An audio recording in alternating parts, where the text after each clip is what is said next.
Bismillahirrahmanirrahim. Assalamualaikum warahmatullahi wabarakatuh. Salam kedaulatan rakyat.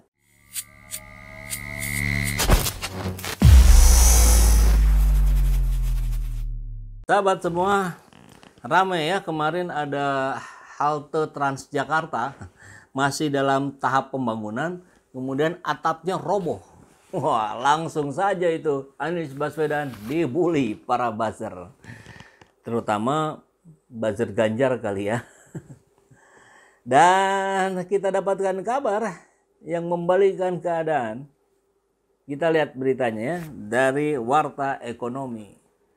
Halte ambruk kerjaan BUMN. Buzzer Ganjar serang Anies, yang kegampar Erick Thohir. Jeleb, luar biasa. Ini judulnya mantap kali ya. Oke. Pegiat media sosial Eko Widodo menanggapi halte Transjakarta yang roboh dan para buzzer Ganjar Pranowo menyalah Gubernur DKI Jakarta Anies Baswedan. Usut punya usut, ternyata kontraktor proyek di ibu kota itu digarap oleh BUMN di bawah naungan Menteri BUMN Bro Erick Thohir. Aduh, ini buzzer kok nggak mikir ya. Barangkali emang nggak bisa mikir ya. Pokoknya ada pesanan apa, naikkan. Oke, sekarang serang Anies di wilayah ini, serang. Bukan dengan influencer saja yang jumlahnya bisa dihitung jari. Tapi ini di bawahnya, saya kira ini sudah menjadi rahasia umum lah ya. Ada akun-akun anonim tuh bermain untuk mengangkat itu. Halte ambruk ternyata kerjaan kontraktor BUMN dan belum serah terima, masih tanggung jawab pusat. Ucapnya dikutip dari Twitter pribadinya Rabu tanggal 3 bulan 7. Bulan 8 kali maksudnya ya. Eko pun menyindir buzzer yang salahkan Anies, tapi akhirnya terpental jauh hingga Menteri BUMN Erick Thohir. Ya, Erick Thohir kan juga nyawapres ya. Nyapres apa nyawapres ya? Tapi saya dengar kabar dari beberapa kalangan katanya Erick digadang-gadang juga untuk menjadi gubernur Jawa Barat. Karena pergerakan Erick di Jabar itu sangat masif gitu. Nah, wallahu alam ya, tapi barangkali itu bisa dijadikan opsi terakhir lah buat Erick ya. Dia berupaya jadi capres, warawiri kemana-mana, dekati partai-partai. Wah, tidak realistis, ya sudah cawapres lah. Bisa nempel ke Erlangga atau ke Ganjar atau ke yang lainnya. Kalau masih juga dianggap tidak realistis, ya sudah gubernur Jawa Barat sajalah. Tapi kalau gubernur Jawa Barat nanti saingannya sama Ridwan Kamil ya. Karena Ridwan Kamil saya kira sangat sulit juga untuk naik menjadi cawapres, apalagi capres. Tapi ya itu nanti kita lihatlah perkembangannya ya. Kembali ke buzzer Ganjar ini. Buzzer Ganjar mau serang Anies, malah Erick Thohir yang kegampar. Sebelumnya anggota tim gubernur untuk percepatan pembangunan TGUPP DKI Jakarta Tatak Ujiati pasang badan terkait halte Transjakarta yang roboh saat proses pembangunan. Ya barangkali karena dianggap Transjakarta lokasinya ada di Jakarta, udahlah dianggap itu pekerjaan Pemprov DKI Jakarta di bawah pimpinan Anies Baswedan. Ya buzzer mana ngerti kali ya, proses-proses seperti ini kan bisa melibatkan banyak pihak, banyak stakeholder. Atap halte Transjakarta rubuh saat proses pembangunan, masih jadi tanggung jawab kontraktor BUMN PT Wijaya Karya. Ini kita tegaskan ya, nama BUMN-nya PT Wijaya Karya. Level BUMN mengerjakan halte saat proses pembangunan sudah roboh atapnya. Bisa kita lihat kualitas pekerjaannya. Bagaimana BUMN mau maju? Bagaimana BUMN mau mengurangi utang-utangnya kalau kerja-kerjanya masih seperti ini. Yang kasihan memang Pak Ganjar ya, karena dia didukung oleh orang-orang yang sebodoh ini gitu. Ini kan blunder dan menampar dirinya sendiri, bahkan ketampar juga itu Erick Thohir yang barangkali merasa aman tidak akan tercolek oleh urusan yang seperti ini ya. Padahal coba kita lihat tuh para buzzer itu. Dia ada bicara nggak tentang Apeng yang membawa kabur 54 triliun, bahkan ternyata lebih, berapa? 78 triliun. Nggak ada tuh, mingkem pada orang itu yang betul-betul menyengsarakan rakyat Indonesia. Ini korupsi terbesar sepanjang sejarah Indonesia. Luar biasa. Dan mereka mingkem. Ya kasihan ini para buzzer makan dari hasil fitnah-fitnah seperti ini. Ya kasihan anak dan istrinya gitu. Saya kira di sisi lain Abu Azhar ini pun sedang bingung ya. Karena orang yang mereka dukung, Ganjar ini statusnya juga belum jelas. Apakah dia bisa nyapres atau enggak gitu. Karena dia kan sudah dikunci oleh PDIP. Nah, masih terkait Bro Erick Thohir.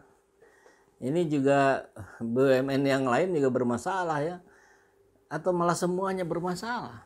Kalau semuanya bermasalah ini betul-betul harus dilakukan sebuah revolusi. Atau pimpinannya harus diganti dulu ini. Ya, kereta cepat Jakarta-Bandung, KCJB. Jarak dekat kok harus pakai kereta cepat ya.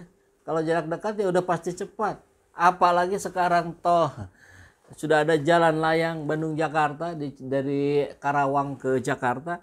Itu jauh memangkas. Saya Jakarta-Bandung bisa 2 jam. Bahkan kalau lagi kosong 1,5 jam pun bisa. Nah, ini ada kereta cepat Jakarta-Bandung. Konon posisi Bandungnya pun bukan di kota Bandungnya.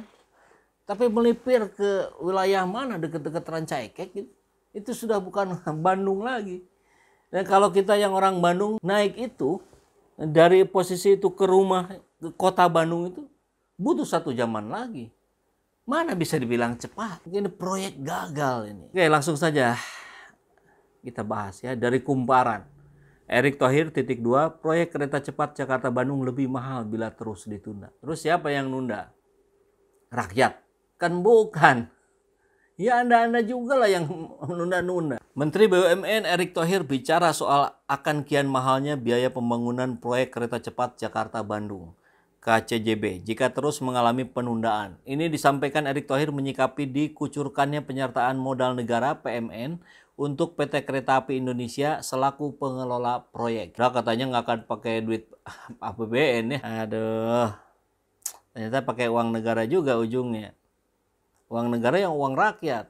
Padahal rakyat sekarang lagi kesulitan.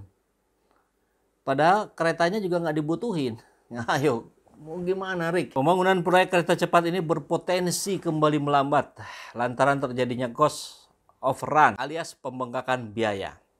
Kementerian Koordinator Bidang Perekonomian menyebut cost overrun yang dialami proyek KCJB ini diperkirakan mencapai 1,176 miliar dolar Amerika atau setara 16,8 triliun rupiah. Atas dasar itu, Erick Thohir menilai pembangunan KCJB harus segera diselesaikan. Kereta cepat sama, kalau KCJB ini terus ditunda, harga pembangunannya tahun depan lebih mahal lagi. Artinya harus segera diselesaikan, ujar Erick kepada wartawan pada Rabu 3 Agustus kemarin. Erick kemudian berkaca pada pembangunan transportasi model modern lainnya, MRT Jakarta. Pembangunan moda raya terpadu itu mesti menelan biaya lebih tinggi lantaran terlambat 20 tahun. Contoh, ketika pembangunan MRT Jakarta itu kan telat 20 tahun. Ongkosnya berapa? Saya nggak tahu. Dia yang nanya, dia jawabnya nggak tahu. Gimana sih? Ongkosnya berapa? Saya nggak tahu. Tapi kalau 20 tahun lalu kita bangun MRT harganya lebih murah tuturnya. Ya, jangan Anda yang bilang menteri seperti itu. Anak SD saja kelas 4, kelas 3 bahkan dia mengerti lah. Kalau harga 20 tahun lalu dengan hari ini berbeda. Indonesia kan terus kena inflasi. Ini kalau mau bicara data ya sebutkan dong angkanya. Aduh, kekurangan dana KCJB ditambal ulang. Cost overrun yang dialami proyek kereta cepat ini rencananya bakal ditambal menggunakan skema utang lagi. Nah ini ujungnya utang lagi. Yang bayar rakyat. Nggak ngerti kita nih. Apa dalam utangnya mereka dapat untung? Ya bisa jadi. Mungkin saja ya. Kok mereka ngotot berutang terus? Erick menjelaskan dari ekuitas 25% ditanggung oleh konsorsium Indonesia, 55%-nya. Serta pinjaman Bank Cina lagi deh. 45%. Hitungannya yakni 4 triliun ditanggung konsorsium Indonesia, sisanya 3 triliun dari Cina. Terjerat kita ya. Kayak terjerat pinjol gitu. Atau ya gali lubang tutup lubang. Masih mending. Ini kalau gali lubang tutup jurang. Jurang kan lebih dalam dari sekedar lubang. Ini digali buat tutup jurang. Ini galiannya sudah berlubang, jurangnya nggak ketutup. Saya kira itu gambaran Indonesia hari ini. Bilang mengacu pada total utang yang disampaikan Kemenko Perekonomian, artinya masih ada kekurangan sebesar 10 triliun yang mesti dicarikan. Cari kemana? Utang lagi. Staf khusus Menteri BUMN Arya Sinulinga menyebut adanya kemungkinan penambahan loan atau pinjaman. Tuh, ke situ lagi. Nanti yang 75% itu, nanti yang 75% kita akan cari dari perbankan mana, dari Cina atau dari mana. Ini tetap B2B, ini pernyataan modal negara. Bro, itu kereta cepat selesai pun dengan harga tiket yang konon katanya juga begitu mahal, bahkan tidak jauh berbeda dengan pesawat Jakarta-Bandung, ya orang nggak akan naik kereta itu lah. Kalau keretanya hanya terisi 1/5, 1/10, tetap rugi. Ini siapa sih yang suruh bikin kereta cepat yang lambat? Kereta cepat tapi pembuatannya lambat.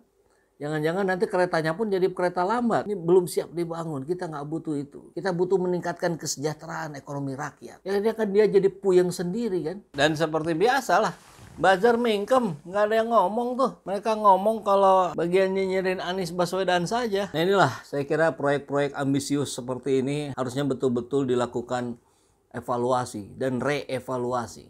Seperti IKN. Apakah IKN nanti akan seperti kereta cepat? Sangat mungkin. Apalagi IKN membutuhkan dana yang jauh lebih besar. Sudahlah.